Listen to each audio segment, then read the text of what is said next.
ಆಚಿ chilli powder ಸಖತ್ ಖಾರ ಬಣ್ಣ ಮತ್ತು ರುಚಿ ಆಚಿ ಚಿಲ್ಲಿ ಪೌಡರ್.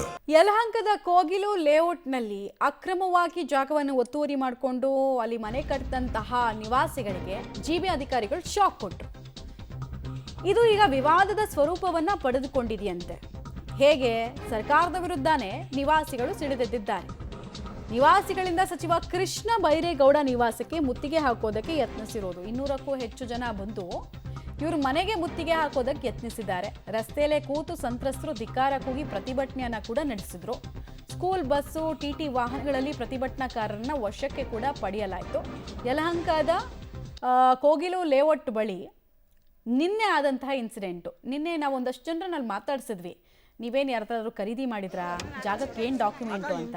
ಅವರಲ್ಲಿ ಕೆಲವರು ಎಲ್ಲರೂ ಹೇಳ್ತಾ ಇದ್ರು, ಇಲ್ಲ ಸರ್ ಜಾಗ ಖಾಲಿ ಇತ್ತು, ಹಿಂಗಾಗಿ ಮನೆ ಕಟ್ಕೊಂಡ್ಬಿಟ್ವಿ, ಈಗ ನೋಡಿದ್ರೆ ಎದ್ದೇಳಿ ಅಂತಿದ್ದಾರೆ, ಇದು ತಪ್ಪು ಅಂತ ಸರ್ಕಾರನೇ ಬೈತಾ ಇದ್ರು. ಈಗ ಅವ್ರನ್ನೆಲ್ಲ ನೋಡ್ತಾ ಇದ್ದೀರಾ ನೀವು?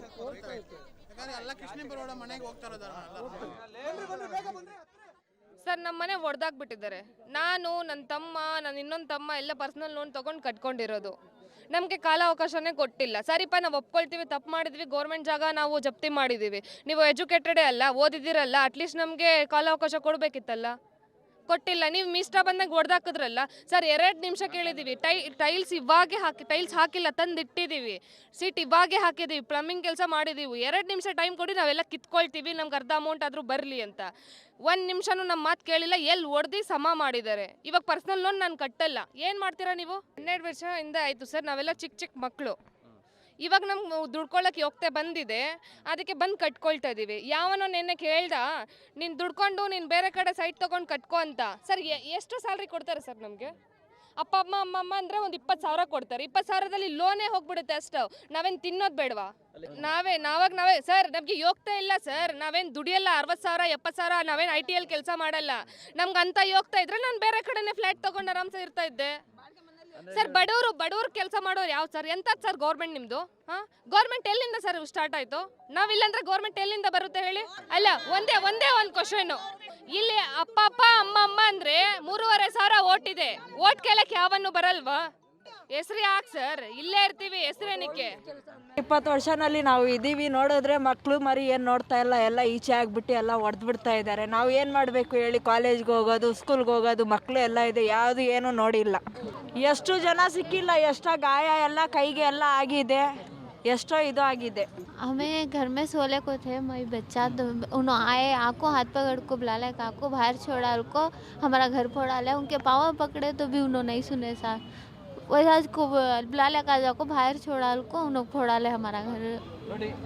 ನಾಳೆ ಎಕ್ಸಾಮ್ ಇದೆ ನಮಗೆ. ನಾವು ಲಾ ಸ್ಟೂಡೆಂಟು, ನಾವೇ ಭಿಕ್ಷೆ ಬೇಡ್ಕೊಂಡು ತಿಂತಾ ಇದ್ದೀವಿ. ಇಲ್ಲಿ ನೋಡಿ, ಮನೆ ಏನಿದು ನ್ಯಾಯ ಸಿಗ್ತಾ? ನಮಗೆ ನ್ಯಾಯ ಸಿಗ್ತಾ ಇಲ್ಲ, ನಮಗೆ ನ್ಯಾಯ ಸಿಗ್ತಾ ಇಲ್ಲ. ವೈಟ್ ಆ್ಯಂಡ್ ಬ್ಲ್ಯಾಕ್ ಯೂನಿಫಾರ್ಮ್ ಹಾಕಬೇಕು. ವೈಟ್ ಆ್ಯಂಡ್ ಬ್ಲ್ಯಾಕ್ ಎಲ್ಲಿದೆ? ಯೂನಿಫಾರ್ಮಿಲಿಟೀಸ್ ಇಲ್ಲ, ಇಲ್ಲಿ ಎಲ್ಲೂ ಯೂನಿಟಿ ಇಲ್ಲ. ಎಲ್ಲ MLA ಅವರು ಇವರೆಲ್ಲ ಬರ್ತಿದ್ದಾರೆ, ಲಾಯರ್ಸ್ ಎಲ್ಲ ಬರ್ತಿದ್ದಾರೆ, ಅವರೆಲ್ಲ ತಲೆ ಬಗ್ಸ್ಕೊಂಡು ಹೋಗ್ತಿದ್ದಾರೆ. ಎಲ್ಲಿದೆ ನ್ಯಾಯ? ಎಲ್ಲಿದೆ? ನಾನು ನ್ಯಾಯದ ಬಗ್ಗೆ ಓದ್ತಾ ಇರೋದು. ನಮಗೆ ನ್ಯಾಯ ಸಿಗ್ತಾ ಇಲ್ಲ. ನಾವೇನೇ ಇಲ್ಲಿಗಲ್ ಆಗಿ ಇಲ್ಲಲ್ಲ, ನಾವೇನಕ್ಕೆ ಬಂದಿರೋದಿಲ್ಲ? ನಾವು ಓದ್ತಿರೋದೇ ಲಾ ಅಂದ್ಬಿಟ್ಟು, ಆದರೆ ನಮಗೆ ಏನೋ ಸಿಗ್ತಾ ಇಲ್ಲ, ನಮಗೆ ಏನೋ ನ್ಯಾಯ ಸಿಗ್ತಾ ಇಲ್ಲ ಅಂದರೆ ಹೆಂಗೆ ಸರ್ ಇದು? ನಾವೇನು ಸುಮ್ಮನೆ ಬಂದಿದ್ದೀವ? ಸುಮ್ಮನೆ ಕೊಟ್ಟಿದ್ದೀವ? ಕಾಸು ಕೊಟ್ಟು ಬಂದಿದ್ದೀವಿ ಸರ್. ನಾವೇನು ಫ್ರೀಯಾಗಿ ಕೊಟ್ಟಿದ್ದಾರೆ ಅಂತ ಬಂದು ಕೂತ್ಕೊಂಡಿಲ್ಲ. ಏನೋ ಎಲ್ಲ ಬಡವರಿದ್ದಾರೆ ಅಲ್ವಾ ಅಂದ್ಬಿಟ್ಟು ಎಲ್ಲರಿಗೂ ಎಕ್ಸಾಮ್ಸ್ ಇದೆ ಸರ್. ಎಲ್ಲಿ ಸರ್? ನಾನೇನು ಹೇಳೋದೇನು ಅಂದರೆ 2014 2015ರಲ್ಲಿ 9 ಎಕರೆ 36 ಕುಂಟೆ ಗ್ರಾಂಟ್ ಆಗಿತ್ತು ಅವ್ರಿಗೆ. ಇವಾಗ ಏನಾಗಿದೆ ಅಂದರೆ ಇವರೆಲ್ಲ ಮಿಂಗಲ್ಲಾಗಿ ಯಾರು ಇವರು ಶಾಸಕರು ಇವರೆಲ್ಲ ಇದನ್ನು ಶಾಸಕರಿಗೆ ಗಮನಕ್ಕಿದೆ. ಶಾಸಕರಿಗೆ ಏನಾಗಿದೆ ಏನಿಲ್ಲ ಅಂತ ಹೇಳ್ಬಿಟ್ಟು 9 ಎಕರೆ 36 ಕುಂಟೆ ಆಗಿರೋದನ್ನ ಇವಾಗ ಪ್ರೆಸೆಂಟ್ ಏನು ಮಾಡಿದ್ದಾರೆ ಇವರು 21 ಎಕರೆ 36 ಕುಂಟೆ ಮಾಡಿದ್ದಾರೆ. ನಿನ್ನೆ ಕರಿಗೌಡರು ಏಕಾಏಕಿ ತೆರವು ಮಾಡಿದ್ದು ಎಷ್ಟು ತಪ್ಪೋ ಅಷ್ಟೇ ತಪ್ಪು. ಖಾಲಿ ಜಾಗ ಸಿಕ್ತು ಅಂತ ಅಲ್ಲಿ ಬಿಲ್ಡಿಂಗ್ಗಳನ್ನು ಎತ್ತಿದ್ದು ಕೂಡ ಅಷ್ಟೇ ತಪ್ಪು. ನಿಮಗೆ ಗೊತ್ತಿತ್ತು ನಿಮ್ಮ ಹತ್ರ ಡಾಕ್ಯುಮೆಂಟ್ ಇಲ್ಲ ಅಂತ, ಮತ್ತು ಡಾಕ್ಯುಮೆಂಟ್ ಇಲ್ಲದಿರುವಂತಹ ಜಾಗದಲ್ಲಿ ಮನೆ ಹೆಂಗೆ ಕಟ್ಕೊಂಡ್ರಿ ಅನ್ನೋದು ಪ್ರಶ್ನೆ ಬರುತ್ತೆ. ಯಾರು ನಿಮ್ಮ ತಂದು ಇಲ್ಲಿ ಹಾಕಿದ್ದು ಅನ್ನೋದು ಪ್ರಶ್ನೆ ಬರುತ್ತೆ. ಅದಕ್ಕೆ ಉತ್ತರ ಕೊಡಿ. ತಪ್ಪೇ ಮಾಡಿಲ್ಲ, ಅಧಿಕಾರಿಗಳದ್ದೇ ತಪ್ಪು ಅಂತ ಅವ್ರ ಮೇಲೆ ಗೂಬೆ ಕೂರಿಸೋದಲ್ಲ. ಹಿಂಗೆ ಎಲ್ಲ ಕಡೆಗಳಲ್ಲೂ ಕೂಡ ಗೋಮಾಳದ ಜಾಗನ ಅಥವಾ ಅರಣ್ಯ ಭೂಮಿನ ಒತ್ತುವರಿ ಮಾಡ್ಕೊಳ್ತಾ ಹೋದ್ರೆ ಸಂಘರ್ಷ ಆಗದೆ ಇನ್ನೇನಾಗುತ್ತೆ? ತಪ್ಪು ನಿಮ್ಮದು ಇದೆ.